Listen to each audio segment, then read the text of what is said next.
அனைவருக்கும் வணக்கம். இந்த பகுதியில் நம்ம பார்க்க போறது பூஜைகளை நம்ம செய்யக்கூடாத விஷயங்கள் என்னென்ன அப்படிங்கறத பத்தி நம்ம பார்க்க போறோம். விநாயகரை துளசியால அர்ச்சனை செய்யக்கூடாது. பரமசிவனுக்கு தாளம்பு உதவாது. அதுக்கு பதிலாக தும்பை, வில்வம், கொன்றை முதலான பூக்கள் விசேஷமானது. ஊமத்தை, வெள்ளருகு அதனாலேயும் நம்ம பூஜை பண்ணலாம். பவளமல்லியால் சரஸ்வதியை அர்ச்சனை செய்யக்கூடாது. விஷ்ணு சம்பந்தமான தெய்வங்களுக்கு மட்டும் துளசியால அர்ச்சனை பண்ணலாம்.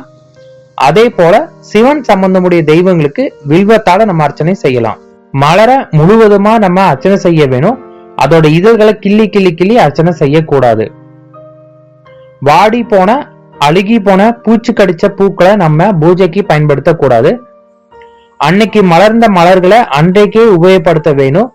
ஒரு முறை இறைவனோட திருவடியில சமர்ப்பிக்கப்பட்ட மலர்களை எடுத்து மீண்டும் அர்ச்சனை செய்யக்கூடாது.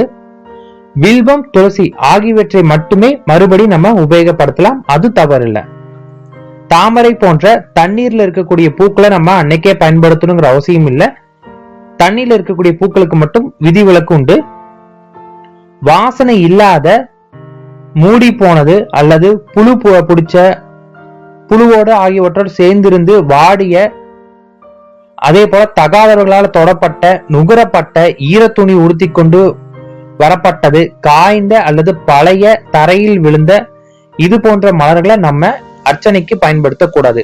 செம்பக மொட்டு தவிர வேற எந்த மலர்களோட மொட்டுமே பூஜைக்கு பயன்படுத்தக்கூடாது.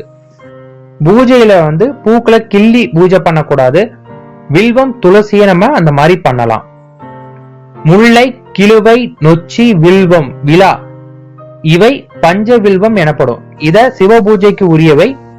துளசி, முகில், மகிழம், செம்பகம், தாமரை, வில்வம், செங்கழுநீர், மறிக்கொழுந்து, மருதாணி, தர்ப்பம், அருகு, நாயூரி, விஷ்ணு கரண்டி, நெல்லி இவற்றுக்கு இலை பூஜைக்கு உகந்தவை. இந்த செடிகளோட இலையை நம்ம பூஜைக்கு பயன்படுத்தலாம். பூஜைக்குரிய பழங்கள் நகாப்பழம், மாதுளை, எலுமிச்சை, புளியம்பழம், கொய்யா, வாழை, நெல்லி, இலந்தை, மாம்பழம், பலாப்பழம். திருவிழா காலத்திலும் தெய்வம் வீதிக்கு வள வரக்கூடிய நாள்லயும் பரிவார தேவதைகள் அலங்காரத்திலும் மற்ற நாட்கள்ல உபயோகப்படுத்த கூடாது அப்படின்னு சொன்ன மலர்களை இந்த மாதிரி நேரத்துல நம்ம பயன்படுத்திக்கலாம். அபிஷேகம், ஆடை அணிவிப்பது, சந்தன அலங்காரம், நைவேத்தியம் முதலிய முக்கிய வழிபாட்டு காலங்களில் கட்டாயமாக திரை போட வேண்டும். திரை போட்டிருக்கும் காலத்தில் இறை உருவை நம்ம பார்க்கவே கூடாது. குடுமியுள்ள தேங்காயை சமமாக உடைத்து குடுமியை நீக்கிவிட்டு நிவேதனமாக செய்ய வேண்டும். பெருவிரல், மோதிர விரல் சேர்த்து திருநீர் கொடுக்க வேண்டும். மற்ற விரல்களை நம்ம சேர்க்க கூடாது. கோவில்ல அர்ச்சகர்கிட்ட இருந்தா திருநீர், மற்ற பிரசாதங்களை நம்ம வாங்கணும். நம்மளாவே அதை எடுத்துக்க கூடாது.